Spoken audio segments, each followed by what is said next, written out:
El archipiélago que forma las Islas Malvinas fue en 1982 testigo de una guerra impensada, en la que un país sin historial reciente en guerras enfrentaba a una de las potencias más grandes del mundo. Las batallas se llevaron en tierra, en el mar y en el aire.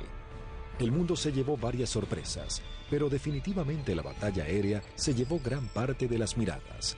Las arriesgadas maniobras de la aviación argentina y los inéditos modos de ataque hicieron que luego de esta guerra los protocolos de defensa naval cambiaran para siempre. 1982 Malvinas, la guerra desde el aire. Por 150 años los reclamos se realizaron de forma pacífica y diplomática.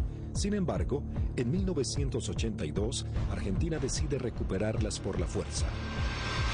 Como respuesta, Inglaterra hace zarpar a la flota más grande que enviara contra un objetivo desde la finalización de la Segunda Guerra Mundial. La Royal Navy y sus modernos Harrier enfrentarían a la aviación argentina y bombardearían objetivos terrestres en las islas. Estaba a punto de gestarse uno de los enfrentamientos más espectaculares de la aviación moderna. Los Sea Harrier y los Harrier GR-3 llegaban a la zona de conflicto con el objetivo de dominar la batalla aérea. La mayor ventaja de estos cazas es que despegan verticalmente gracias a sus toberas direccionables. A la enorme experiencia de los pilotos británicos en combates aire-aire, se sumaba que llegaban armados con el misil americano Sidewinder AIM-9L, capaz de alcanzar a su blanco, aun siendo lanzado desde cualquier posición.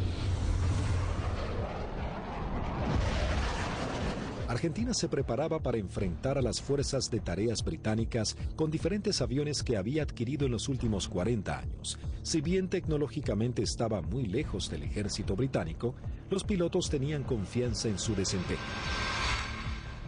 Había que pensar que el A4, el Skyhawk, era un avión que se compró de un diseño de la década del 50. Era un avión que la Fuerza Aérea lo compró usado en el desierto de Mojave. Se le hizo el overhaul y se trajo a la Argentina. Voló aproximadamente 140.000 horas antes de la Guerra de Malvinas, o por ahí. O sea que es un avión que tuvimos muchísima experiencia. La flota de la Fuerza Aérea Argentina estaba compuesta por las máquinas que para el momento eran antiguas. En 1955 había iniciado un plan de renovación de sus cazas y bombarderos pesados. Los primeros que habían llegado al país luego de implementar esta política fueron los bombarderos Canberra, que para aquel momento contaban con un sistema de armas de vanguardia. Y en Inglaterra surgió una polémica, pues había algún sector que quería vender y tener a Argentina como un cliente de equipo militar, operaciones comerciales que eran muy rentables, muy redituables, pero un sector del Foreign Office se opuso terminantemente porque consideraban que ese era un riesgo y que la Argentina, con aviones como el Canberra, podía o estaría en condiciones de intentar ocupar las posesiones inglesas en el Atlántico Sur y en la Antártida, básicamente las Islas Malvinas, ya en el año 55. La mayoría llevábamos muchos años en la unidad, habíamos tenido un adiestramiento muy bueno, muy adecuado. Para nosotros esto era como participar en uno de los tantos ejercicios que se hacían, ¿no es cierto?, en esa época, y se simulaban operaciones reales, con lo cual teníamos un adiestramiento muy bueno y aparte un conocimiento mutuo entre las tripulaciones muy bueno, ¿no es cierto?, y aparte un espíritu realmente que nunca decayó. En la década de los 60, la Fuerza Aérea adquiere el cazabombardero A4 Skyhawk, de manufactura americana. La Fuerza Aérea Argentina comenzó a recibir sus primeros A4 en 1966 y en 1974 se adquirió un nuevo lote de 25 Skyhawks A4C.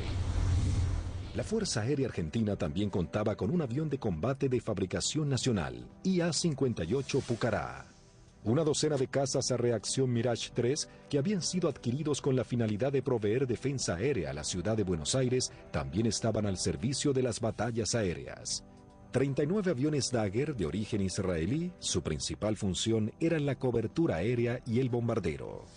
En 1972, la aviación naval argentina adquirió un lote de 16 Skyhawks A4Q, que fueron destinados a la tercera escuadrilla de caza y ataque, con asiento en la base aeronaval de Comandante Espora.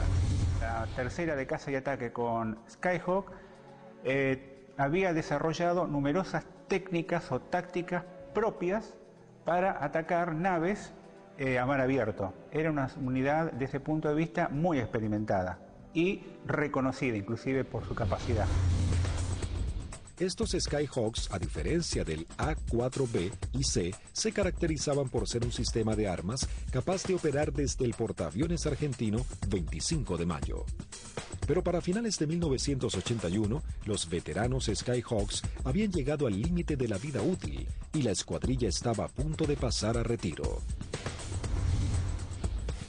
Estaba pasando la escuadrilla por uno de sus peores momentos de la historia. Mejor dicho, el peor momento de la historia. 7 de los 10 aviones que contaba la escuadrilla estaban fisurados.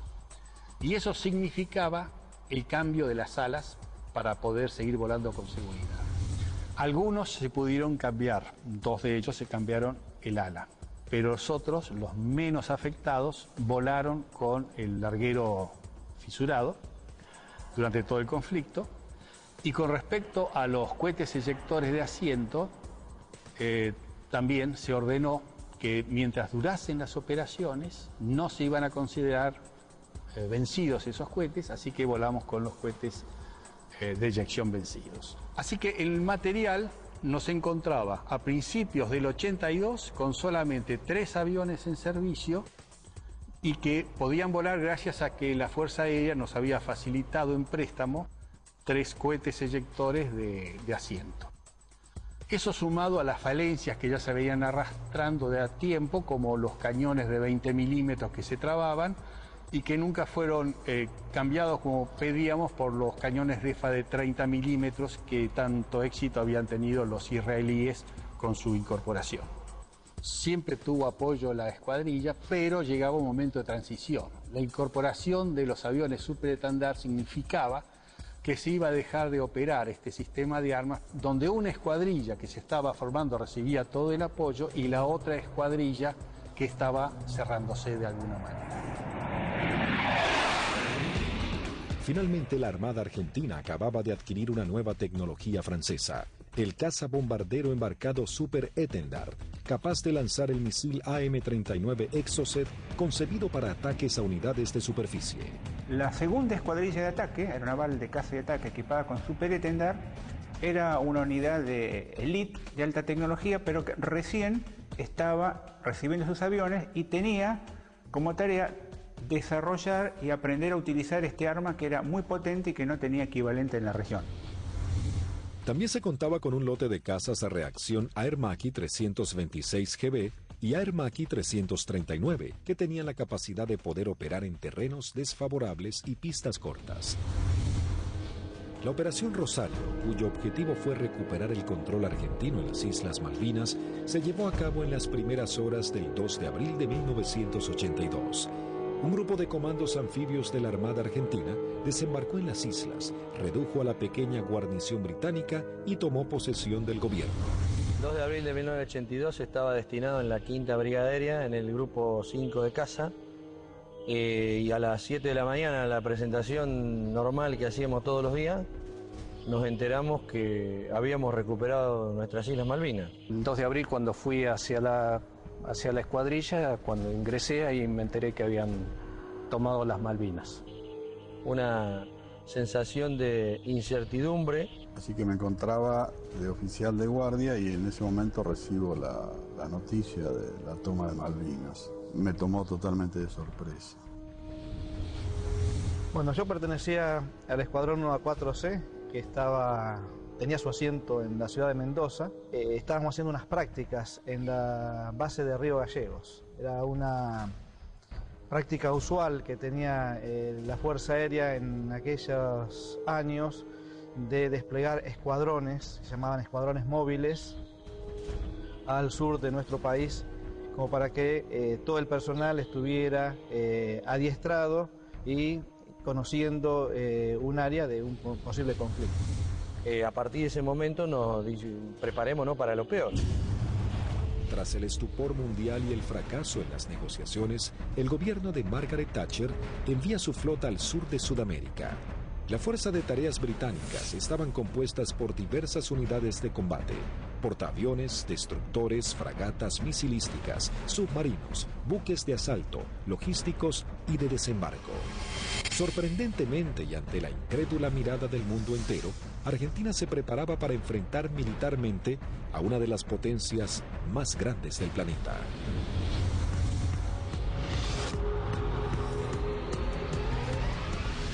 Los pilotos argentinos tuvieron un veloz entrenamiento para aprender a neutralizar objetivos navales sin ser derribados.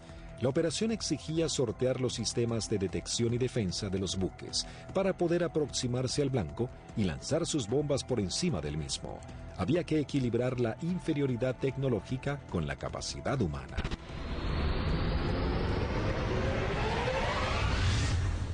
Empezamos a buscar la forma de suplir todas las deficiencias que en ese momento contaba el medio aéreo nuestro, que era la 4 Skyhawk.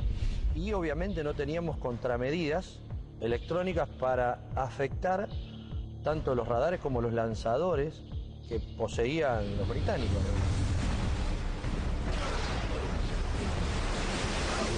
Los misiles que tenían desde 30 kilómetros, desde 20 kilómetros, 15 kilómetros y a partir de ahí cañones o armamento liviano, digamos. O sea, tenían una defensa muy grande para un solo elemento que podía ser un destructor, digamos.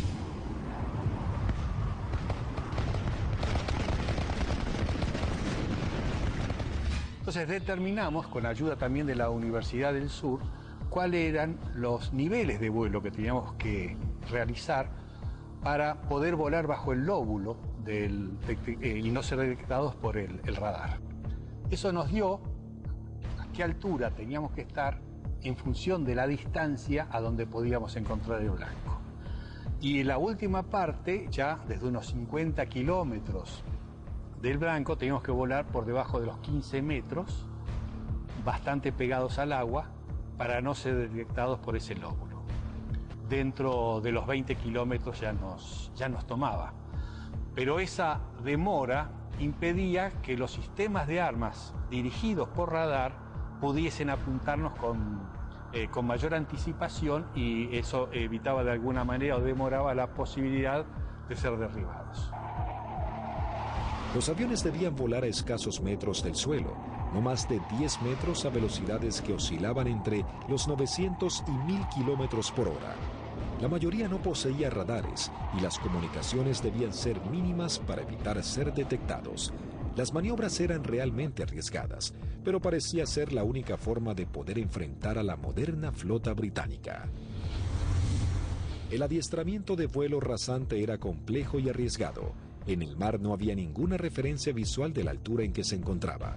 Los A4B y A4C no contaban con un radioaltímetro, instrumento fundamental que mide la altura en la que se encuentra el avión con respecto a la superficie del suelo.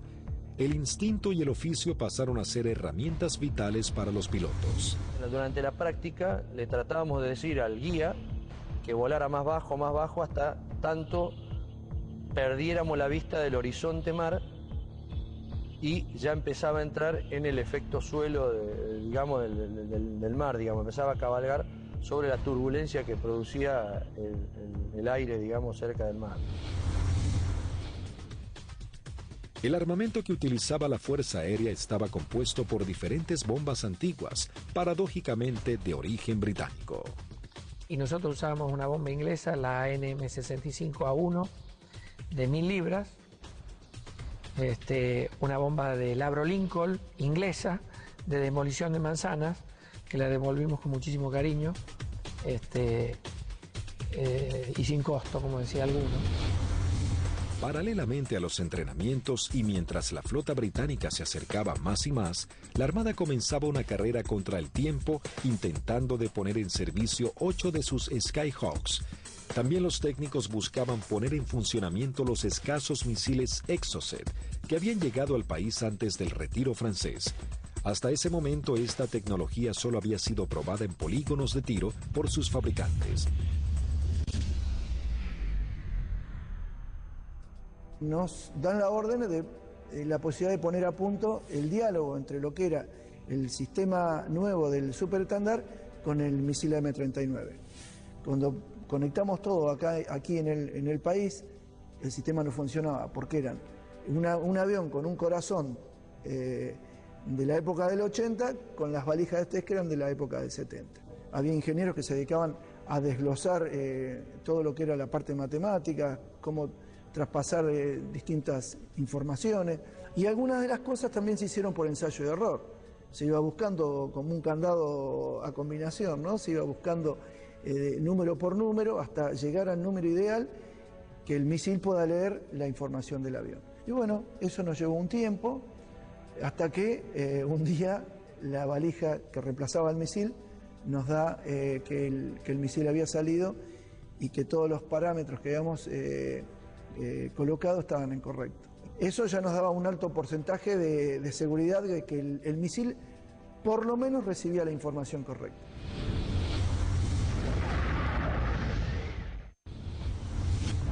El 25 de abril la flota británica llega a la zona y realiza sus primeras operaciones bombardeando las islas Georgias del Sur y retomando su control. 5 días después, el 1 de mayo, tiene lugar el inicio de los enfrentamientos en las Islas Malvinas y comienza la batalla aérea. 2 bombarderos Avro Vulcan británicos despegaron de las Islas Ascensión con la intención de dejar fuera de servicio la pista de Puerto Argentino. Al enterarse de la noticia en los aeródromos de Río Gallegos, Río Grande y San Julián, las secciones interceptoras se preparan para entrar en acción. 2 Dagger de la primera sección de Río Gallegos regresan al continente sin haber encontrado ningún objetivo. Una segunda sección de Dagger de la base de Río Grande es la primera en hacer contacto con aviones Harrier británicos. Al despegar hicieron contacto con el radar Malvinas, operado por la Fuerza Aérea Argentina. Con un alcance de 300 kilómetros a la redonda, se convertía en los ojos de los pilotos. A través de ellos podían saber qué aeronaves había en el teatro de operaciones.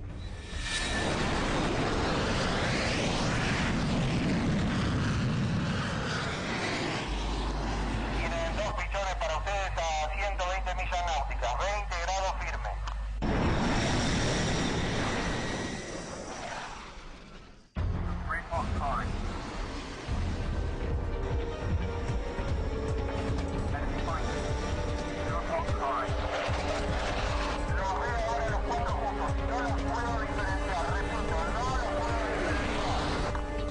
Los 4 interceptores comienzan a dar giros buscándose unos a otros, los argentinos con 22.000 pies y los Harrier 4.000 pies más abajo. Ahora los tienen a 9 millas de frente y a 1 milla al costado derecho.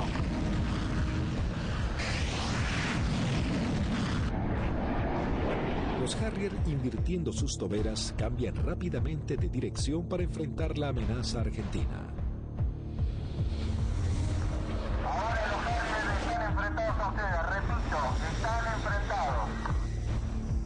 Los Harrier se niegan a tomar altura para enfrentar a los argentinos, ya que los Dagger tienen un mejor desempeño en altura. Tampoco los argentinos descienden a donde el Harrier corre con ventajas. Por esta razón no se produjo combate alguno. Esa misma tarde se produce la primera baja cuando el primer teniente Ardiles, en uno de los Dagger, armado con misiles Chaffir y cañones, pone rumbo solitario a las islas. Dirigido por el radar Malvinas, a un eco se acerca a su misión, sin saber que en realidad se aproximaba a una trampa mortal. Lo que erróneamente el radar detectó como un objetivo eran 2 Sea Harriers en formación cerrada. Al descubrir la amenaza argentina, uno de los Sea Harrier se coloca como señuelo, mientras el otro maniobra para colocarse por detrás.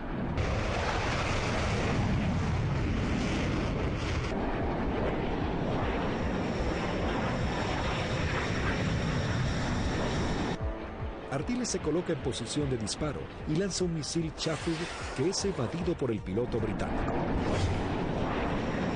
En esos segundos decisivos, el segundo Harrier logra colocarse detrás del avión de Ardiles y acciona su disparador lanzando un misil contra el Dagger. El piloto argentino no pudo eyectarse. Tras patrullar la línea de la costa, 3 Dagger de la base aérea de San Julián prosiguen hacia Puerto Argentino. Antes de llegar se encuentran frente a 3 buques británicos que están bombardeando el área. El destructor y las 2 fragatas abren fuego contra los aviones argentinos sin poder alcanzarlos. En ese momento el capitán Di Meglio lanza sus bombas sobre el destructor. Luego los Dagger inician el escape mientras una patrulla de Harrier va a su encuentro. Los aviones británicos abortan inmediatamente su ataque cuando 2 Dagger armados con misiles se interponen entre ellos y la escuadrilla para facilitar el escape de los argentinos.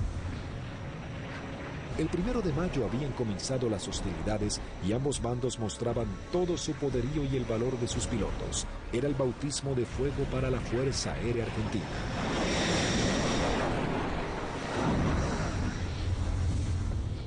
La guerra aérea había comenzado con los primeros enfrentamientos. Los británicos entraban su base de operaciones en la isla Ascensión y desde los portaaviones Hermes e Invencible.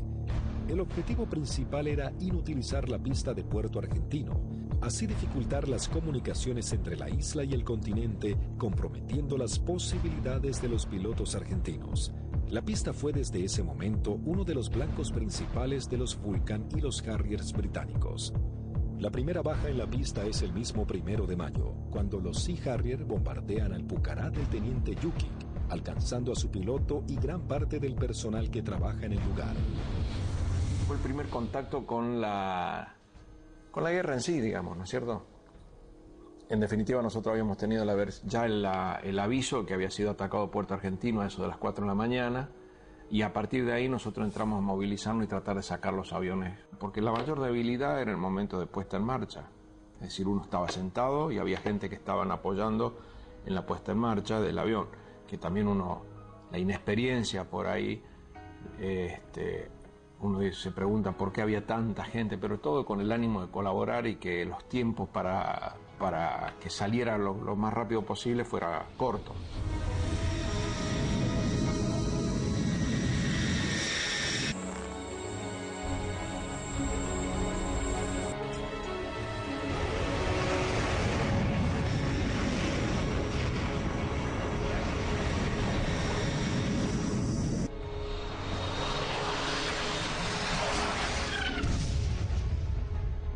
Desde armeros, de suboficiales técnicos, electricistas, todo dando vueltas alrededor del avión, que casualmente, desgraciadamente, es el avión donde impactan y casi todos ellos fallecen.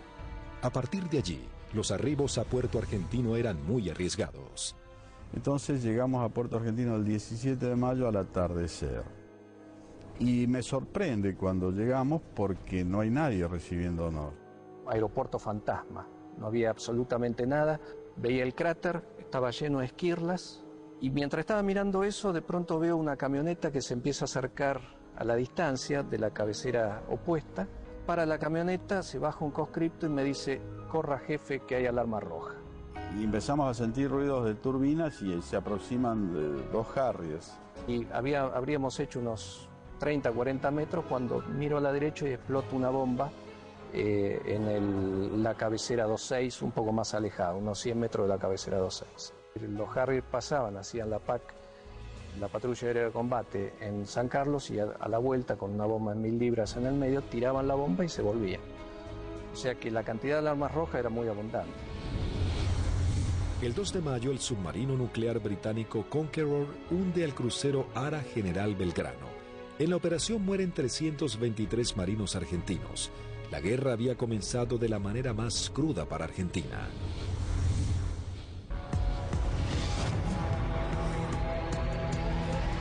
Mientras Argentina buscaba reponerse del hundimiento del crucero General Belgrano y los británicos comenzaban a familiarizarse con el lugar y el clima adverso de la región, la guerra del aire se encrudecía cada vez más. La Fuerza Aérea Argentina tenía el objetivo de diezmar lo antes posible a la flota británica y defender los objetivos en la isla que eran constantemente atacados. Los Harrier buscaban detener la acción de los pilotos argentinos y anular la comunicación entre el continente y Malvinas. La aviación naval contaba con que los servicios británicos de inteligencia habían descartado el uso del misil Exocet después de que el personal técnico francés se retirara de Argentina al inicio del conflicto. Por lo tanto, era una carta secreta con la que contaba Argentina. Tras semanas de arduas tareas, los técnicos navales logran hacer funcionar el misil. Para esto, los pilotos iban adiestrando en todo lo que era la parte operativa, ¿no? El lanzamiento del misil, el vuelo rasante, y nosotros trabajamos en la parte técnica. Una vez logradas las dos combinaciones, se le dio el ok que la escuadrilla estaba en condiciones de lanzar los misiles AM-39. El 4 de mayo la aviación naval argentina pone a prueba por primera vez este sistema de armas. La segunda escuadrilla de caza y ataque monta una misión con 2 Super Etendard y un avión explorador Neptune y el apoyo de un reabastecedor Hércules de la Fuerza Aérea Argentina.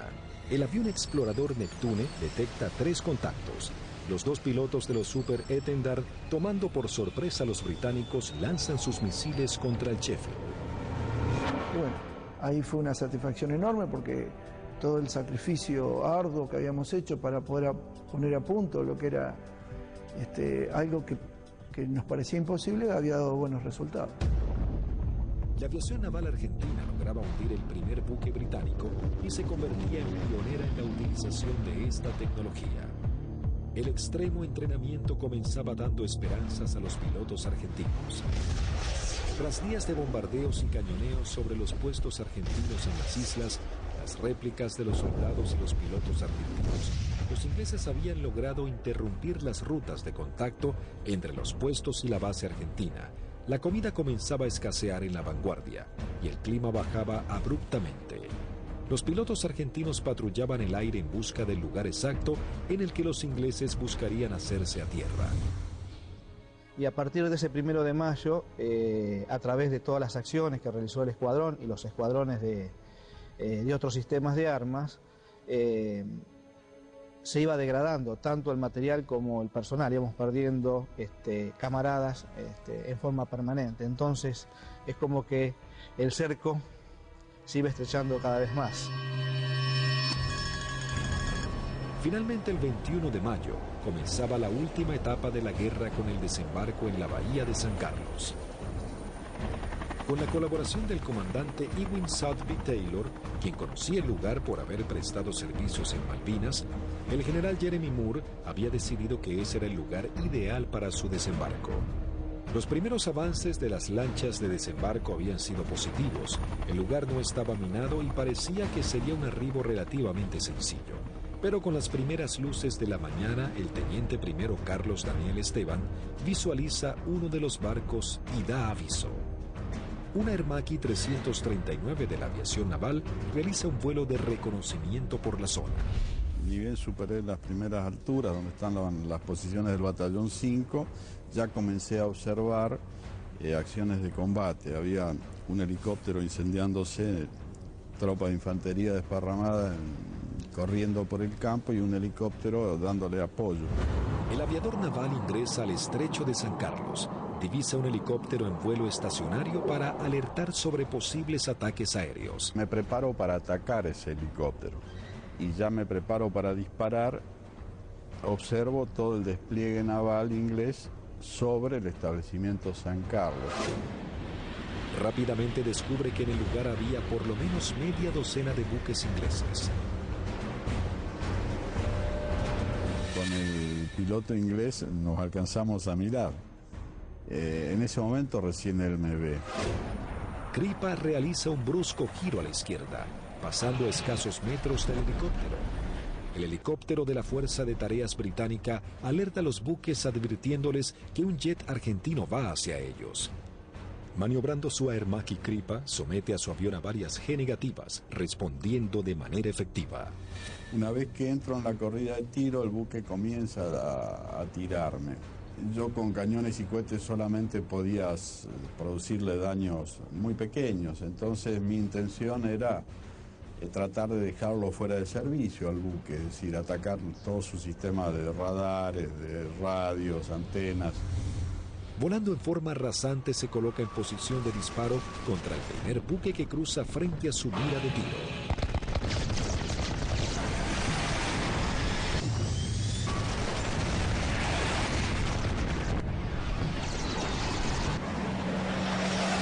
Tuve que recobrar muy fuerte mi avión con mucha fuerza para no pasar y cortar sus antenas.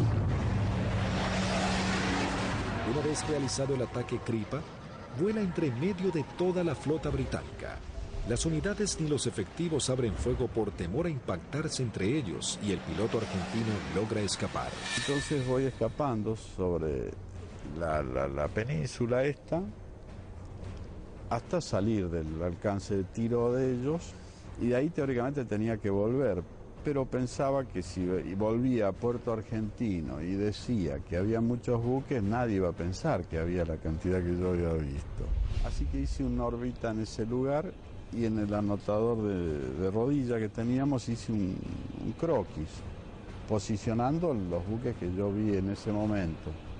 Escuchamos que se aproximaba el Kripa con el avión. Yo cuando voy aproximándome pedí que fueran preparando armamento. Cortó motor y el avión seguía desplazándose cuando ya se había bajado, y ahí comentó todo lo que había visto, muy a las apuradas obviamente. Me cargan en una camioneta y me llevan al comando a que yo pase la información que tenía. Tras su arribo al aeropuerto de Malvinas y pasar un informe detallado de la situación, todas las unidades aéreas de la Armada y la Fuerza Aérea Argentina se preparan para realizar ataques a los objetivos navales que se encuentran en la zona de desembarco. 30 minutos después llegó el primer ataque del continente, compuesto de una formación de 6 Dagger. El objetivo es el Andy. Una de las bombas no estalla y queda alojada en la popa de la embarcación. Así logran dejarlo fuera de combate. En este ataque también es averiada la fragata Broadsword con disparos de cañón.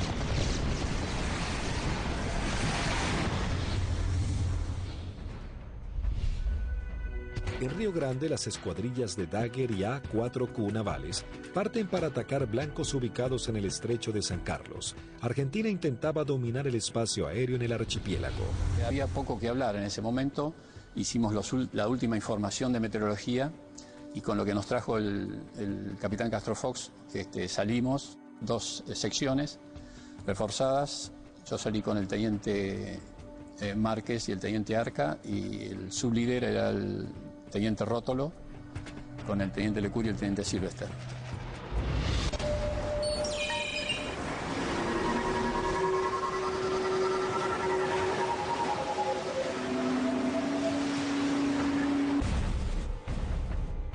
Tres Dagger logran atacar a la fragata Arden lanzándole sus bombas de 500 kilogramos. Una de ellas explota en la popa, dañando seriamente un helicóptero Sea Lynx y su sistema de defensa.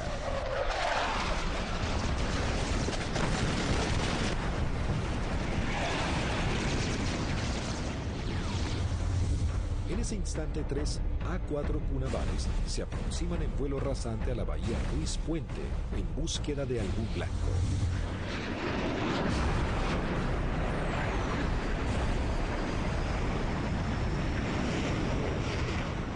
Había lluvia, chubascos, techos bajos y poca visibilidad, condiciones totalmente desfavorables en caso de encontrarnos con algún buque inglés, porque su radar y su sistema de detección de blancos nos iba a ver y lanzar los misiles mucho antes que nosotros los viéramos a él. Los Skyhawk detectan visualmente a la fragata Arden visiblemente averiada. Les ordené atacar, conectamos máster de armamento, que era el único punto que faltaba. Iniciamos un giro para atacar desde una posición relativa favorable. Los 3 A-4Q navales se aproximan en vuelo rasante a 900 kilómetros por hora. El teniente Márquez, quien vuela último, ve el impacto producido por una de las bombas de 250 kilogramos del capitán Alberto Filippi, que da de lleno en la popa, elevando una gran bola de humo y esquirlas.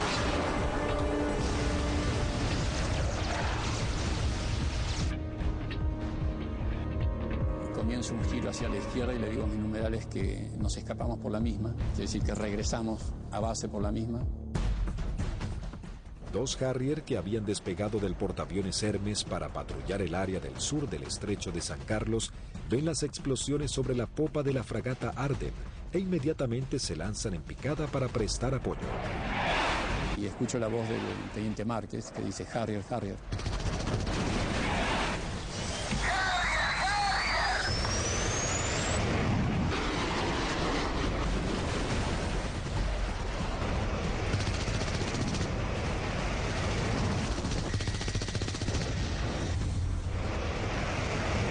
Mientras el otro Harrier va tras el A4Q del capitán Filippi y le lanza un misil Sidewinder.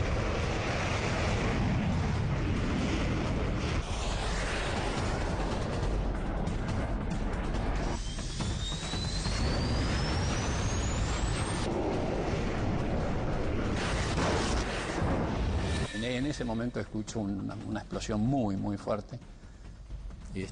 Se sacude todo el avión, empieza a encabritarse con la nariz hacia arriba y girando hacia la derecha. Miro hacia la derecha, estaba girando y veo un Harrier que se aproxima como para un remate demasiado cerca para mi gusto. Entonces le digo a la división, me dieron, me eyecto, estoy bien. Una fuerte explosión, un golpe muy fuerte en todo el cuerpo, me desmayo. Cuando recupero el conocimiento estaba descendiendo en paracaídas sobre el estrecho de San Carlos. El impacto fue bastante más fuerte de lo que yo me hubiera imaginado. Tuve suerte porque el mismo paracaídas, una vez que entro en el agua, se acuesta y el viento lo infla y el viento mismo me sacan de abajo del agua y me lleva hacia la costa, ¿no? En la costa, bueno, llegué, estaba realmente agotado.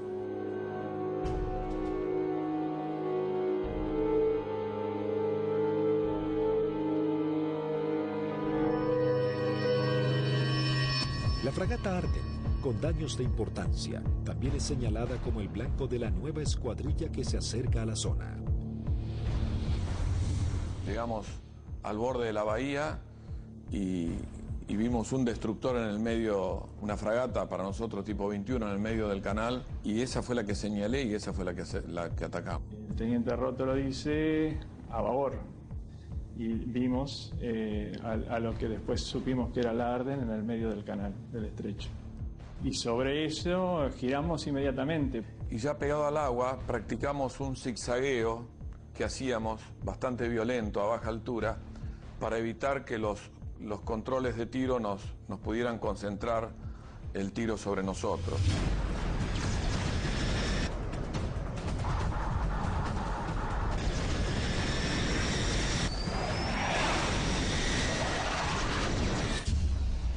Lo que parece una eternidad antes tiene que ascender a 60 metros, 200 pies, nivelar el avión y empezar a hacer puntería si quiere que la misión sea efectiva. Yo vi que se inundaba el mar de piques y uno sigue con esa trayectoria, ya no tiene otra alternativa.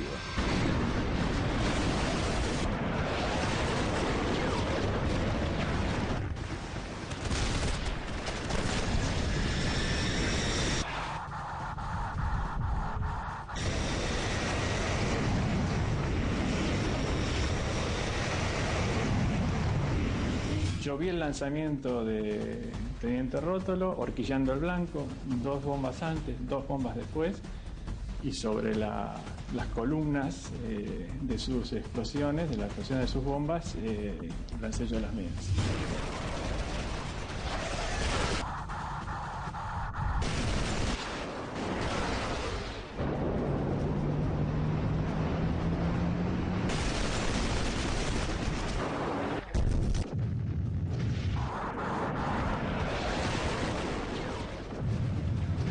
Mientras lanzaba, intentaba no perderlo de vista, porque de hecho estábamos con combustible muy marginal y él tenía un equipo que yo no tenía a bordo, que era el BLF, que es un equipo de navegación y que le permitía una navegación precisa. Mi seguridad de hacer el camino más corto de regreso al aeropuerto era mantenerlo a él a la vista.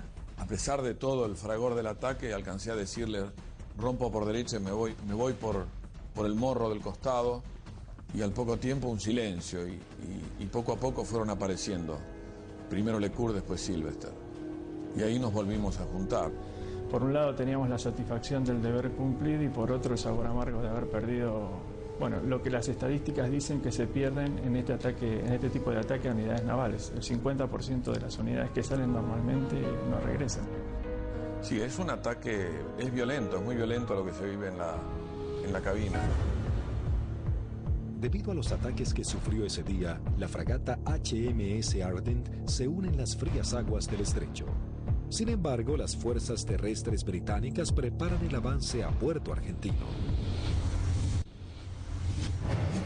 Las batallas eran cada vez más encarnizadas. El ejército británico debía lidiar con las tropas argentinas apostadas en las islas, los ataques certeros de la aviación y con el clima que día a día se volvía más frío. El 23 de mayo se desata un nuevo ataque contra otra de las unidades de superficie claves de la Fuerza de Tareas Británica. Esta vez el blanco es otra fragata clase 21, la Antelope. El primer ataque a los buques en San Carlos comienza poco después de las 9 de la mañana con escuadrillas de Skyhawks navales y de la Fuerza Aérea. Una segunda escuadrilla de 4 Skyhawks A4B de la Fuerza Aérea Argentina se abre paso a través del fuego antiaéreo y de los misiles. Los A4B a cargo del primer teniente Luciano Guadagnini y el alférez Gómez se dirigen hacia la fragata Antelope para atacarla. Guadagnini inicia su corrida de ataque, lanza su bomba y es alcanzado. El impacto deja su avión fuera de control, pero el piloto logra enderezar su A4, aunque no pudo evitar la colisión contra el mástil de la fragata. El piloto no alcanza a eyectarse antes del impacto.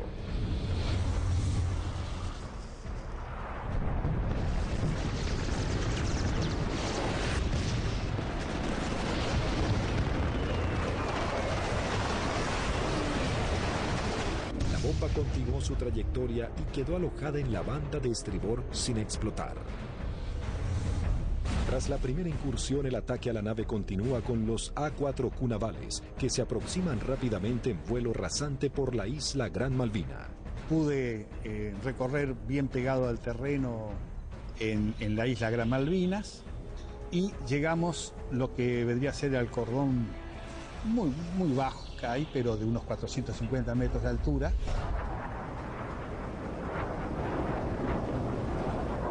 Tuve que descender para poder ir hacia la altura de lanzamiento, que son unos 100 metros, y el primer buque que vi en la bahía San Carlos era una fragata de tipo 21, tenía un helicóptero en popa, recuerdo, y me dirijo hacia ella como el primer blanco que había observado. La zona de operación estaba totalmente clara, con sol, despejado y el mar muy calmo.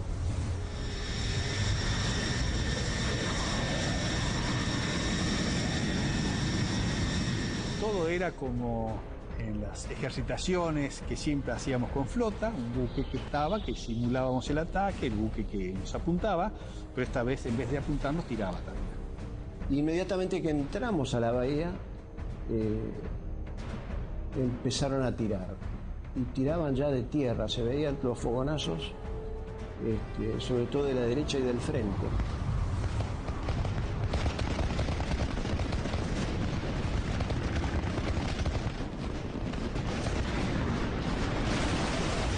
Cuando estaba más cerca de la entrada a la bahía, puedo ver sobre la izquierda a un buque que era más redituable como blanco, porque era un buque grande de tipo logístico. Así que cambié el arrumbamiento para seguir sobre este buque. En un momento dado quise tirar cañones porque tiraban de todos lados y salieron 2 disparos y se me trabaron los cañones. Así que me quedé con la bomba nada más. Veo que desde la proa del buque sale una especie de bengala que reconozco que era un misil, y el misil era un Sicat. que venía en forma así errática hacia mi avión. Hago una maniobra evasiva, un fuerte giro hacia la derecha, algo veo pasar por el costado así de la cabina.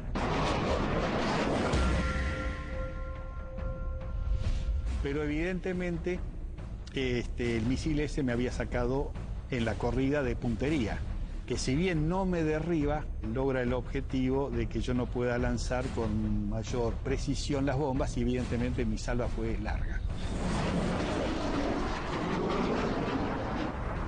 Habían borrado las matrículas de los buques, así que se veía un buque gris clarito sin poder identificar qué buque era.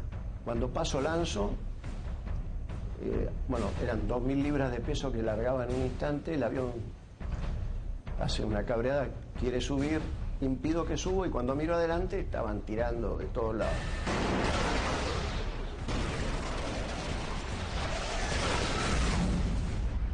Cada uno debía completar su escape de la mejor manera. Como cuando estaba del otro lado digo yo, bueno, por donde yo vine no había nada, así que voy a volver por el mismo lugar. Me comunico en esos momentos con los otros dos pilotos que escucho en la frecuencia, se los escuchaba contentos porque, bueno, estábamos regresando. Yo aterricé, controlé normal el avión, no tuve ningún problema. Cuando llego al extremo de pista, aterriza su bizarreta, pero él venía con las 2.000 libras de bombas, revienta una cubierta en el aterrizaje y se empieza a ir de pista. Y ahí se eyecta y, bueno, fue una eyección fallida, termina falleciendo a raíz de la eyección. Así que cuando salgo a los 600 metros, tenía la pista adelante, me dicen que aterrice del lado derecho, le pregunto por qué, me dicen que aterrice del lado derecho nuevamente, reafirman y bueno, cumplo esa orden de aterrizar sobre el lado derecho y en la carrera de aterrizaje veo que había un A4 que estaba en pilón, apoyado sobre la nariz, en el extremo principal de la nariz y sin la cabina.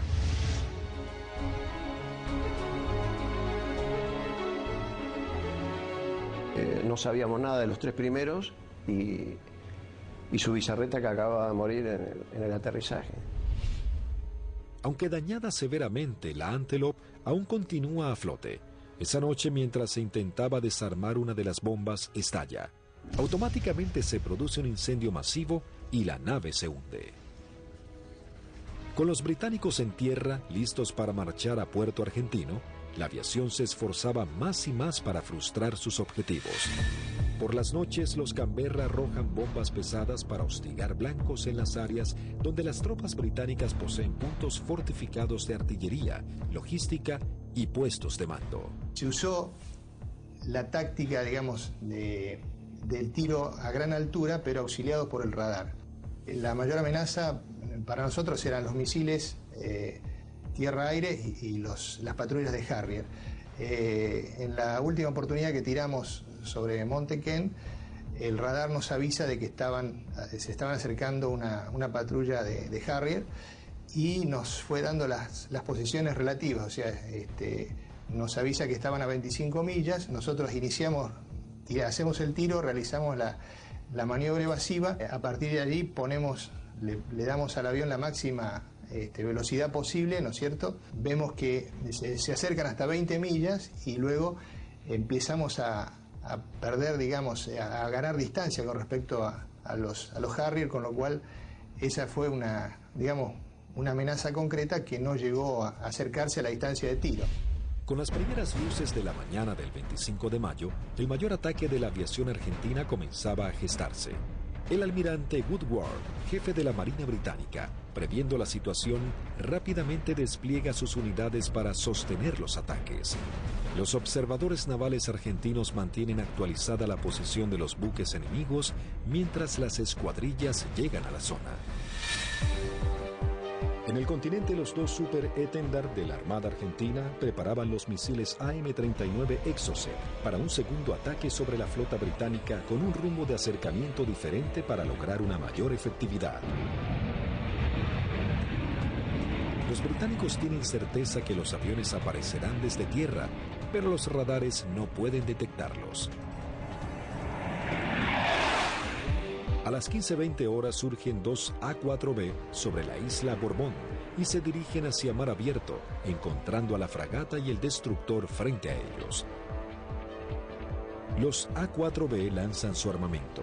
Una de las bombas rebota en el mar e impacta sobre el buque atravesando su cubierta de vuelo, destrozando la parte delantera de un helicóptero Sea Lynx y luego cae al agua. Los otros dos A-4 se acercaban en rasante rápidamente hacia los buques. Yo iba del lado izquierdo y mi guía del lado derecho, y como no teníamos radar, obviamente, el control lo hacíamos con nuestros ojos. A mí me tocaba controlar desde el frente a la izquierda y el guía del frente a la derecha. No teníamos otra alternativa, digamos.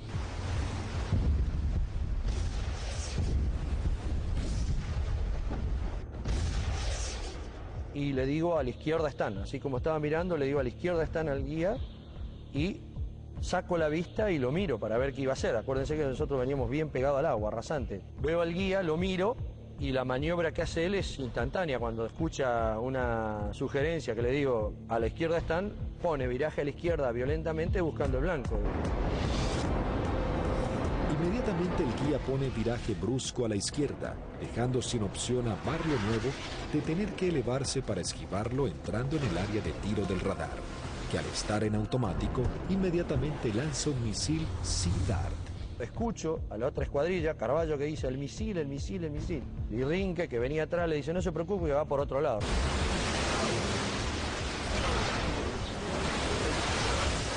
Claro, no iba para ellos. Salía hacia la derecha para nuestros aviones, digamos, y para mis aviones. El misil Sea Dart necesita un tiempo para nivelarse e ir tras su blanco. Como los aviones argentinos ya estaban muy cerca del blanco, lograron pasar por debajo sin que éste pueda derribarlos. Dije, bueno, ahora por tiempo no me va a alcanzar más, porque yo iba aproximadamente a 900, 950 kilómetros por hora, y el misil iba ya a 1.6, 1.8 de Mach, hasta que girara y todo, aproximadamente volaba, calculan, alrededor de 1 minuto 10. No nos alcanzaba más, digamos.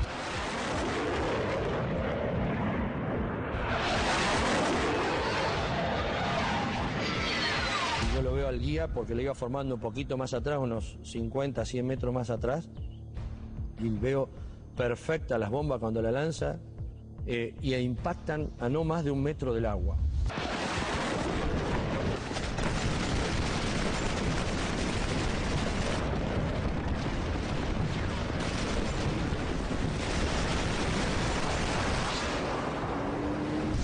De inmediato se desata un incendio incontrolable. Corte de las comunicaciones, electricidad y pérdida completa del control de la nave. Cuando aterrizamos en Río Gallegos, estaban columnas de mecánicos, los primeros 200, 300 metros con banderas, saludándonos. Yo pensaba, mirá qué bien, estaban festejando el 25 de mayo, digo, contento que volvemos los 4 aviones, espectacular, bárbaro. Y cuando vamos a la plataforma para estacionar, vemos que hasta que el jefe de escuadrón viene recibiendo, y algunos pilotos. Yo no entendía nada, y yo como era el último avión, yo no me preocupé. Y cuando bajo, el jefe de escuadrón me maltrató. ¿Qué hizo? ¿Qué hizo usted, Alfredo? Yo le digo, el avión está en servicio, le digo, puede volar, no lo rompí, no hice nada. Le digo, está bárbaro. No, pero ¿qué hizo? Y ya me agarra de la solapa, eso no me lo olvido más. Así de la campera, de lo que le quedaba del chaleco salvavidas, y le dice, ¿pero qué hizo, señor? No sé. Me despeiné en el vuelo, le digo, estoy desilustrado, no tengo ni idea. No, ¿qué hizo? Acaban de hundir un buque en 20 minutos. 19 hombres sucumben inmediatamente en el ataque y se hunde 20 minutos después de ser alcanzada. Al mismo tiempo que los A-4B de la Fuerza Aérea ponen rumbo al continente, un Hércules de la Fuerza Aérea Argentina reabastece al este de las Islas Malvinas a 2 Super Étendard de la aviación naval. Ellos ya están preparados para un nuevo ataque con misiles Exocet.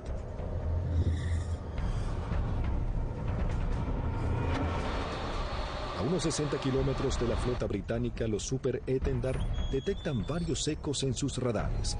Eligen los más grandes y mientras toman altura de lanzamiento, los datos son transmitidos a sus misiles de manera automática.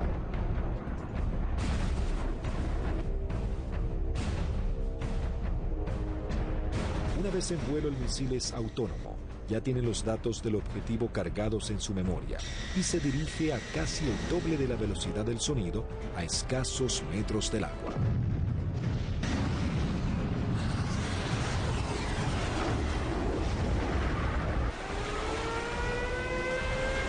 Nuevamente los británicos lanzan una alerta de combate.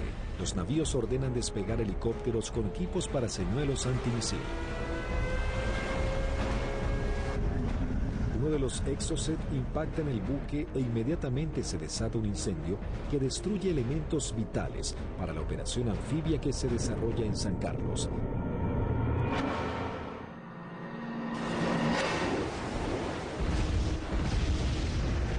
El buque es abandonado y se hunde unos días después. Si bien el daño infligido sobre la flota británica era considerable, cada vez la resistencia argentina estaba más doblegada en las islas.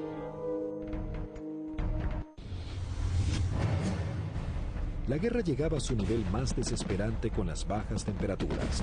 Las tropas británicas se preparaban para avanzar por tierra. Sin embargo, los soldados argentinos apostados en las islas no cedían posiciones y los bombardeos aéreos azotaban a la flota británica. Las fuerzas argentinas, visiblemente cercadas en Darwin, resistían con el apoyo de la aviación. El 28 de mayo se proyectó atacar a las posiciones inglesas con los aviones IA-58 Pucará, que desde el 21 de mayo estaban asentados en Puerto Argentino.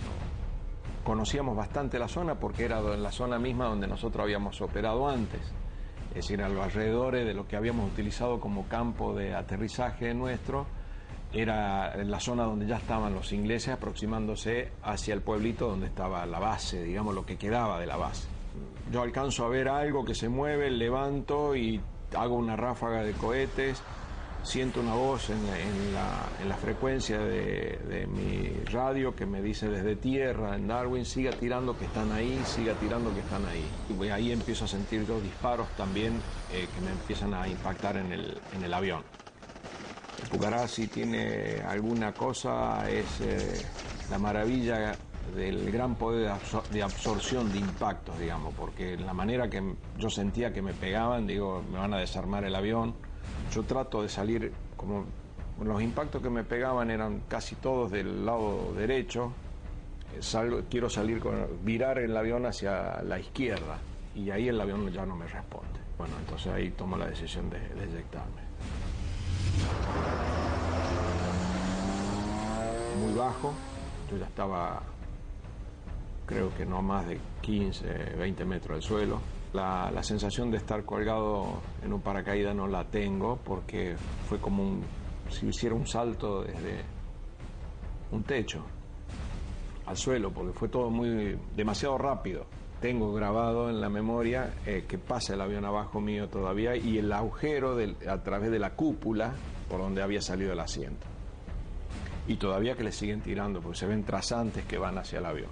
No vi si el paracaídas se abrió, no sé, no supe nada. Ya me encontré en el suelo y enredado intenté salir corriendo y ahí me enredo en los cordones del paracaídas, que caigo, me vuelvo a levantar y tratándome de sacarme el paracaídas y pues ahí ya me agarran dos ingleses, me apuntan y se me acabó la historia.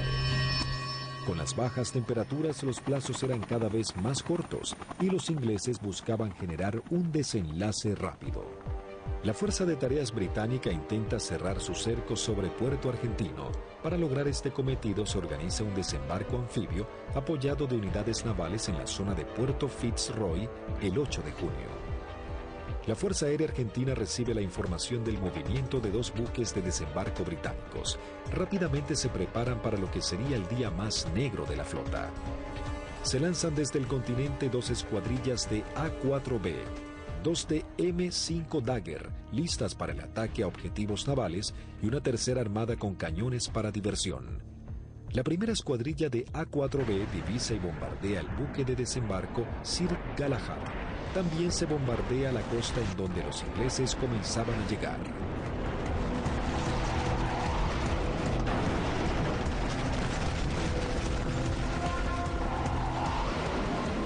La Fuerza Aérea Argentina, sabiendo que ha logrado impactar en los buques de desembarco, redobla su apuesta y envía una escuadrilla de A-4C y 2 A-4B para bombardear las posiciones terrestres en la cabeza de playa. El día 8 de junio se me avisa por la mañana temprano de que, bueno, era uno de los seleccionados para que esa tarde, a través de un avión Learjet, pudiéramos volar hacia Mendoza y poder visitar a nuestras familias. Pero claro, antes de poder alcanzar esa meta había que realizar una misión, entonces todo cambia un poquito el ángulo de cómo uno está viendo esa misión. Por supuesto que nadie hablaba, ¿no? Todo en ese momento estaba muy consustanciado con sus cosas íntimas, recordando a la familia, bueno, recordando a algunos camaradas que también habían caído. Así que bueno, uno ya, ese es el último momento que uno tiene como para pensar en uno mismo y en pensar en sus familiares. Siempre nos despedíamos de los compañeros que se quedaban y el abrazo era interminable y como si fuera la última vez, ya que no éramos kamikaze como nos dijeron, sino que teníamos conciencia de los riesgos y que las chances siempre eran muy escasas para sobrevivir. Una característica que teníamos siempre en nuestra unidad es que el personal de mecánicos que preparaba nuestros aviones y armaba nuestros aviones se ponía siempre al costado de ambos lados de la pista, con banderas argentinas, con los trapos con que limpiaba el avión, con lo que tuviera, con la campera, como para saludarnos y darnos ánimo. A las 15 horas parten hacia las islas las primeras 2 escuadrillas de A-4B compuestas por 3 aviones cada una. Por diferentes inconvenientes, deben regresar 2 aeronaves al continente y debido a que solo un avión cuenta con el instrumento navegador, se juntaron todos quedando una formación de 4 Skyhawks. Previo abastecimiento, llegaron hasta las islas, donde descendieron a escasos metros del mar para no ser detectados. Aquí fue la primera complicación que observé. Al hacer control de combustible antes de entrar en la zona de combate, me di cuenta que había uno de los tanques externos que no me había transferido todo el combustible de ese tanque, con lo cual ya el combustible que tenía sabía que no me iba a alcanzar para regresar al continente. Pero como estábamos muy próximos a la zona del ataque, decidí continuar. La sección ingresa a la isla Soledad con una formación escalonada sorteando la variada geografía del lugar para evitar ser detectados por los radares. Los pilotos saben que no cuentan con el factor sorpresa y que serán recibidos con un intenso fuego antiaéreo. Realmente dantesco, a pesar de que ya teníamos todos experiencia de que nos tiraran, pero era dantesco ver la cantidad de proyectiles 20 milímetros, 30 milímetros, artillería antiaérea y misiles de diversos tipos. Los A4 sobrepasan las defensas aéreas y se dirigen rumbo a Bahía Agradable. En ese momento sucede algo inesperado para Sánchez. El numeral 4 lo sobrepasa, quedando él en 4º lugar. Inmediatamente yo traté de acelerar mi avión para volver a tomar la posición que yo tenía inicialmente en la formación. O sea, trataba de alcanzarlo a Vázquez pasándolo por la derecha. 2 Sea Harrier del Escuadrón 800 giran en círculos sobre Fitzroy. Uno de los pilotos ve aproximarse un avión en vuelo bajo desde el sudeste e inmediatamente le avisa a su compañero. En ese momento, no sé por qué razón, se me ocurrió darme vuelta a la izquierda de mi avión y mirar detrás del avión. Y lo que se veían eran impactos de proyectiles atrás de mi avión, inmediatamente en la cola, y se levantaban surtidores de aguas, varios piques detrás de mi avión. Sánchez, sin saber quién era su atacante, decide continuar con su maniobra para lograr colocarse tercero en la formación. Cuando está sobrepasando al alférez Vázquez, Bolsan, el líder, encuentra al lanchón de desembarco saliendo del seno Choi Seul. Cuando la ve, inmediatamente pone viraje y el resto de los aviones lo siguen, con lo cual los 3 aviones se me vinieron encima mío. Ninguno se había dado cuenta que yo venía tratando de ocupar mi posición, con lo cual los tuve que saltar por arriba, evitándolos, tomé altura, lo cual siempre era un riesgo, porque evitábamos tomar altura en la zona del combate, porque era un tiro al pato, decíamos, de cualquier avión o cualquier buque que anduviera en la zona. Ante la atónica mirada de los pilotos británicos, los 3 Skyhawks inician su corrida-ataque hacia el lanchón. El numeral 2, teniente Juan Arraras, logra impactar de lleno la embarcación con sus bombas, ignorando la presencia de los aviones Sea Harrier.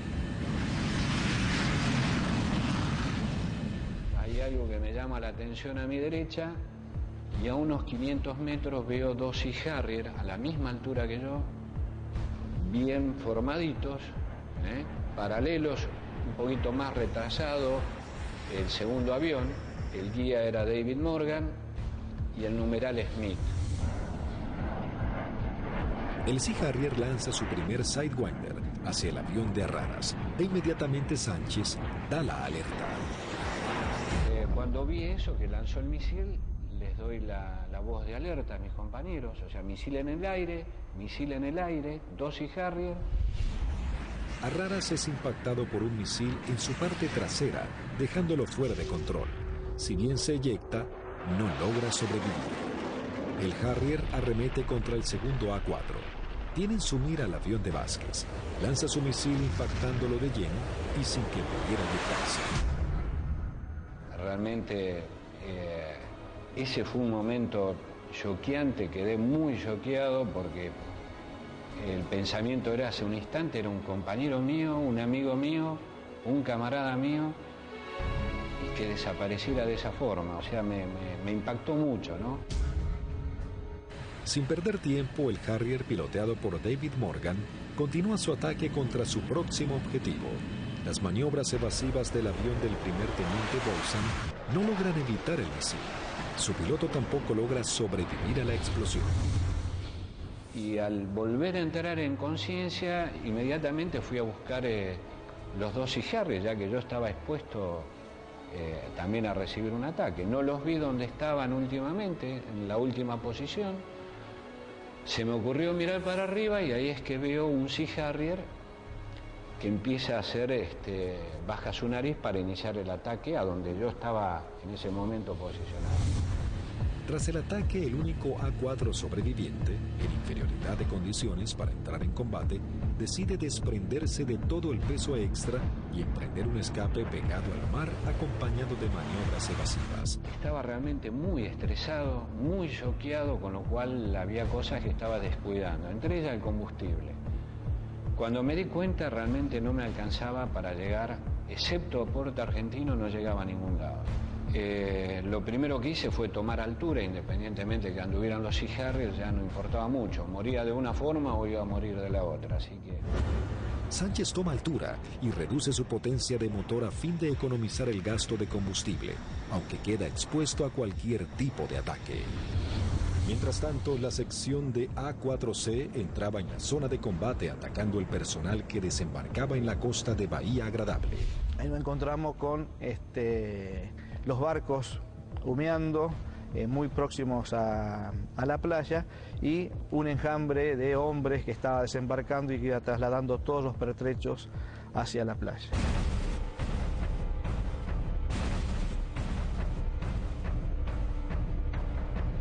A partir del momento en que nos visualizaron, comenzaron a disparar tanto con armas livianas como con los misiles Blue Pie, que son misiles transportados por un hombre.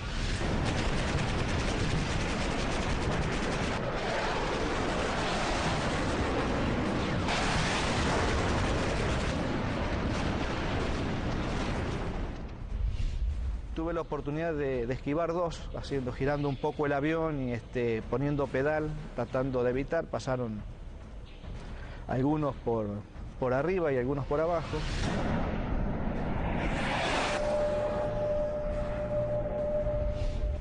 Siento también una explosión en la parte delantera de mi avión, que bueno, puede ser algún misil que me haya tocado, pero pude seguir operando, lancé las bombas y en el momento en que giro a la izquierda veo a mi numeral que está escapando hacia la izquierda con una luz roja que lo está siguiendo. Cuando gira hacia el otro lado veo al numeral del capitán Caffarati también con otro misil en la cola y le vuelvo a gritar, pero hace caso omiso, pero era a través o por el problema que yo tenía de mi equipo de radio. El Skyhawk del teniente Sánchez se encontraba expuesto en altura, con sus cañones trabados y sin combustible para llegar a la base. Toda su escuadrilla había sido derribada y no había sobrevivientes. De la decisión del piloto podría salvarse, caer prisionero o congelarse en medio del mar. Mientras tanto, en algún lugar sobre el océano Atlántico, el teniente Sánchez decide arriesgarse e ir en busca del Hércules reabastecedor, descartando la idea de regresar a las islas para eyectarse y ser tomado prisionero. Cuando vamos camino al reabastecedor, escucho la voz del momento el teniente Sánchez, el Pipi Sánchez, que había sido uno de los únicos sobrevivientes del ataque anterior. Tenía una última oportunidad, si el reabastecedor, el avión Hércules, se había quedado en la zona, me quedaba una chance más. Con lo cual le hice el llamado en la frecuencia de reabastecimiento, me contestó. Las comunicaciones eran dramáticas porque yo estaba desesperado. Así que le pedí por favor que si me podía ayudar, necesitaba reunirme con él y que me diera combustible. Él me daba indicaciones de posiciones geográficas, pero yo al no tener mi equipo de a bordo, porque solamente algunos aviones lo transportaban, no tenía forma de ubicarlo geográficamente. Escuchar la voz de él en forma casi desesperada, llamando al avión Hércules reabastecedor para que lo pudiera alcanzar. La tripulación era el vicecomoro Cano y el capitán Rubik. Realmente, si le debo la vida a alguien es a ellos. Siempre digo que son mis segundos padres. La situación era que la última vez que vi el indicador de combustible no me quedaban más de 400 litros, que prácticamente no da para nada, realmente no daba para nada. Con lo cual dejé de verlo porque lo único que hacía era producirme más estrés por no estar acoplado al Hércules. La tripulación del Hércules, en un gesto heroico, se aproxima bastante a las islas y le da la tranquilidad de decirle, quédate tranquilo, pibe, que ya estamos yendo para allá.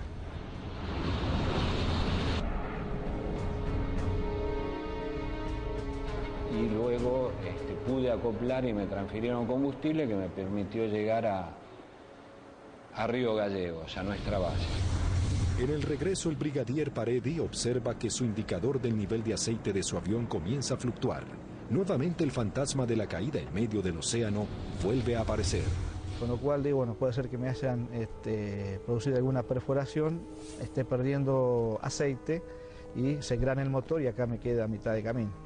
Lo único que atiné fue a sacar mi libreta de control de procedimiento, donde tenía una foto de mi señor y mis hijos, para echarle una última mirada, para decir, bueno, por lo menos están en mi recuerdo hasta el último momento. Afortunadamente el indicador, después de eso, no sé si fue mi familia o Dios que me dio una mano, esto se acomodó y pudimos llegar con felicidad a la base San Julián. Con las últimas luces del día, aterriza el teniente Sánchez luego de su trágica misión. Llegué prácticamente en las últimas horas, ya estaba oscureciendo. Me impresionó mucho en el momento que llegué a plataforma, choqueado, transpirado, mal, estresado, ver los mecánicos de mis 3 compañeros que no iban a volver, que los estaban esperando. Así fue como terminó ese día. Lamentablemente los 3 compañeros míos murieron, 2 fueron derribados por David Morgan y 1 por el Smith, volando sin largo. Habían logrado detener un desembarco clave para las fuerzas de tareas británicas, las misiones cada vez más peligrosas y dejaban en claro el poderío de la aviación argentina.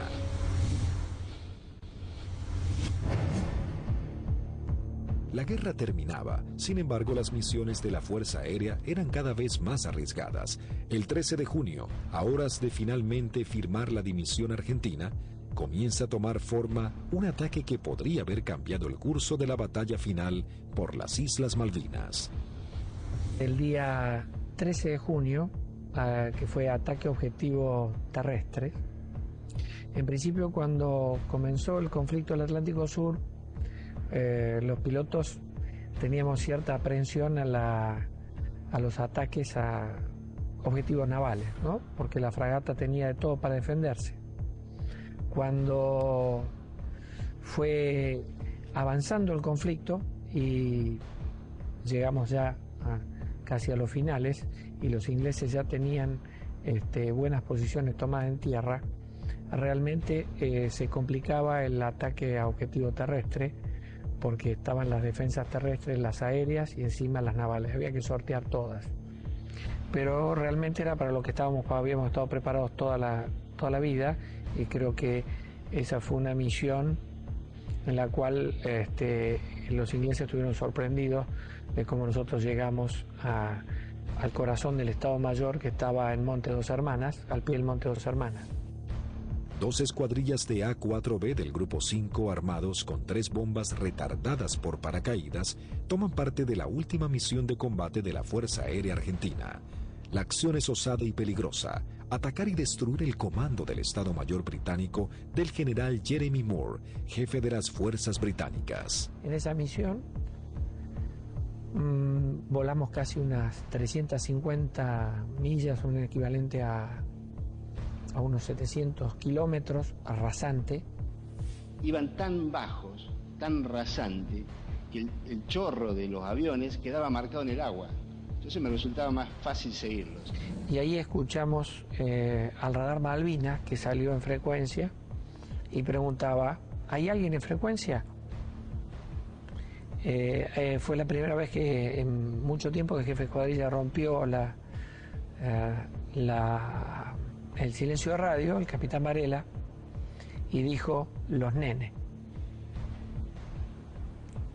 Muy bien, dice el radar Malvinas, yo tengo, no los tengo, pero tengo una PAC al norte, 2 aviones, etcétera, etcétera. Tengo una al sur, tengo una al oeste y tengo una al este. Le volvió a preguntar el capitán: ¿usted nos ve? El radar Malvinas le dijo: no. Entonces ellos tampoco. A las 12 horas del mediodía, las 2 escuadrillas ingresan al área de Malvinas para dirigirse a su blanco. Cuando estábamos sobrepasando el acantilado, vimos que estaba posado ahí un helicóptero, un Sea Lynx, británico, que son los que lo usaban ellos como de vedores. Y yo pienso que ese helicóptero informó la posición nuestra, informó la entrada nuestra a la isla. Inmediatamente de eso el radar Malvinas empezó a dirigir al aire, dar todos los movimientos a las PAC. Todas las PAC iban concentrándose hacia el lugar de nuestra ruta. Los A-4B toman vuelo rasante máximo, en formación cerrada, pegándose contra el terreno para evadirse de los Harrier que venían a derribarlos. El jefe de escuadrilla observó un soldado inglés con su casco y su fusil que subía una colina y lo encontró de frente al avión. Evidentemente estábamos volando muy bajo. Varela iba como siguiendo el terreno, volando bajo, y por momentos se perdía de vista. Cruzamos esa pequeña loma y por delante nuestro había un campamento muy prolijo con unos shelters y una veintena de helicópteros aterrizados en ese sitio, y un despliegue de gente. Los 4 Skyhawks logran sortear el terreno y llegan al corazón del Estado Mayor británico. Hasta que escucho tirar, dice Varela, tirar. Y veo ahí veo los fogonazos de los 4 bombardeos que hicieron cada uno de los aviones. Los A-4B se dirigen directamente al cuartel general y lanzan sus bombas. En medio del caos e improvisando la defensa, el general Moore escapa del ataque. Pude ver el impacto de los helicópteros en marcha y el impacto de los cañones nuestros, una mancha marrón que iba pegando en cada uno de las puertas del helicóptero. Yo era la primera experiencia que tenía de haber tirado tan cerca. Incluso uno de los helicópteros despega y, digamos, nos pone el rotor de frente al avión. La segunda escuadrilla, al mando del teniente Cepeda, entra en acción realizando un segundo ataque sobre los cuarteles de Moore. Cuando yo veo ese escenario, ordeno a mi escuadrilla tirar en ese lugar, ya sobrepasado el ataque de Varela, más adelante. Tiramos las bombas y bueno, vamos a salir. Yo salgo, sigo la línea de vuelo y venía un helicóptero, un Siquín, cruzando de mi derecha a izquierda. Y empecé a disparar a ojo, pero como la munición es trazante, me quedaba marcado por dónde iba la munición, entonces yo veía y movía el comando como para que barrerlo al helicóptero con la munición.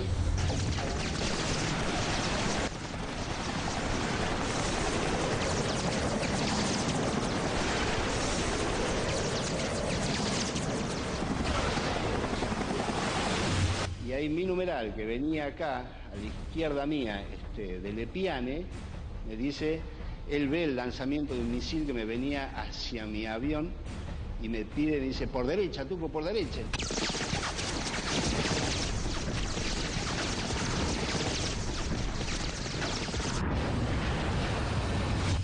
Decidimos salir en forma individual, atravesando las islas, con regreso al continente, pro a San Julián. Los A4B emprenden su regreso al continente volando rasante. Algunos de ellos con averías deben ascender para economizar combustible. Las situaciones individuales de los pilotos se vuelven complejas. Utilizo mi avión y veo a mi derecha, abajo a mi derecha, una sombra de un avión, de un perfil de un avión. Es un Harrier. Me viene siguiendo un Harrier. Entonces ahí empiezo a hacer maniobras evasivas de viraje de máxima performance, de mucha G, tanto para la izquierda como para la derecha. Izquierda para la derecha. Y cada vez que nivelaba el avión, veía, estaba la sombra. Digo, pero este Cristo no se va. Digo, ¿cómo hago para sacármelo de encima? Miraba por el espejo, miraba por el otro espejo, miraba para atrás, parecía una lechuza, daba la vuelta a la cabeza así, miraba por un lado, miraba por el otro y estaba la sombra ahí. Era mi avión, era la sombra de mi avión. Empecé como a tranquilizarme, yo mismo me hablaba, me decía, tranquilízate Tuco, porque así no podés seguir, no podés, estaba muy nervioso, estaba como que por el momento temblaba, no sé, una sensación muy rara de ese momento vivido ahí. El numeral 2 de la escuadrilla que nos seguía empezó a perder combustible, notar que perdía combustible en forma muy grande. Ese fue el alférez de Lepiane. Otro momento terrible de esa misión, cuando el piano me pregunta si qué hacía. Imagínate, el alférez me dice que voy al reabastecedor o me eyecto en la isla. Una decisión que yo, por más jefe de escuadrilla que fuera en ese momento, yo no la podía tomar, porque decidir sobre la vida de un camarada y de un amigo era muy difícil. Dije, piano, encomendate en Dios, pedirle a Dios que te ayude y decidí vos, no me lo pidas a mí, por favor, decidí vos. Ya sabíamos que como estaba y con las transmisiones que recibíamos no volvía al continente, entonces le pedimos al reabastecedor que lo fuera a buscar. Y él veía que a medida que se iba buscando a la coordenada donde nos canta, donde estaba el reabastecedor, él veía su indicador de combustible bajar más, me decía, tengo 500, tengo 300, tengo 200, yo decía, no llega a nada, no te busca nadie, no te rescata nadie, en medio del Atlántico no te rescata nadie. El comandante del Hércules, vicecomodoro Lee 30, escuchando los pedidos de Delepian, decide ir hacia él aún sabiendo que puede ser derribado por misiles británicos. Ahí en ese momento el piano lo ve al Hércules, él estaba arriba del Hércules y hace el viraje y se le tira al Hércules. Pensá que era un alférez, tenía muy pocas horas de vuelo. Y creo que debe haber sido el tercer reabastecimiento de él.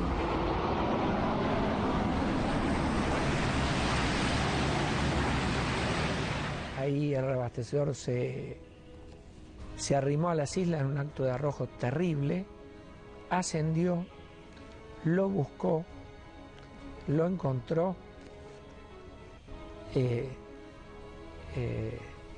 reabastecieron con una pérdida de combustible muy importante en el plano, tenía un agujero que atravesaba el plano completo, o sea que todo lo que le daban, parte iba al motor y el resto iba fuera del avión, y regresamos todos sanos y salvos al continente.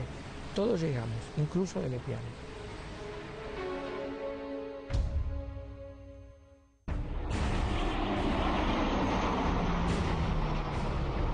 Ese fue un factor importantísimo en el desarrollo de la guerra, el tema del reabastecimiento. Nosotros estábamos muy compenetrados y nos entendíamos muy bien con los pilotos, las tripulaciones de Hércules, y fue uno de los secretos mejor guardados de la guerra y en la cual le dio la posibilidad de éxito a muchas misiones de la fuerza, fue que los ingleses nunca pudieron encontrar dónde hacíamos los reabastecimientos. Buscaron por todos lados, nunca encontraron un Hércules haciendo reabastecimiento. Las misiones extremadamente peligrosas en las que se embarcaban los pilotos eran los últimos actos heroicos de una guerra que ya llegaba a su fin. El 14 de junio de 1982, las tropas británicas finalmente ingresan en Puerto Argentino y se firma la rendición argentina. El general Mario Benjamín Menéndez, jefe de las guarniciones argentinas en las islas, le informa a su par británico que solo puede responder por sus unidades en Malvinas. El general Moore insiste en la necesidad imprescindible de interrumpir las acciones y Menéndez le reitera su falta de control sobre la Fuerza Aérea y la aviación naval, pero le garantiza que no efectuará ningún pedido de misiones. Moore comenta sus experiencias en San Carlos y Monte Kent, donde noche a noche eran bombardeados por los Canberra, y agrega que el día anterior había salvado su vida por un minuto al ser atacados por aviones A-4B. El conflicto deja a los británicos con su flota desmantelada y no es posible proseguir con las operaciones navales. En ese momento, si alguien le pone un valor en números, y un avión que no valía más de $50.000, y una fragata CL-42 valía $550 millones puesta en el puerto. O sea que si uno hace números, realmente no resiste mucho análisis.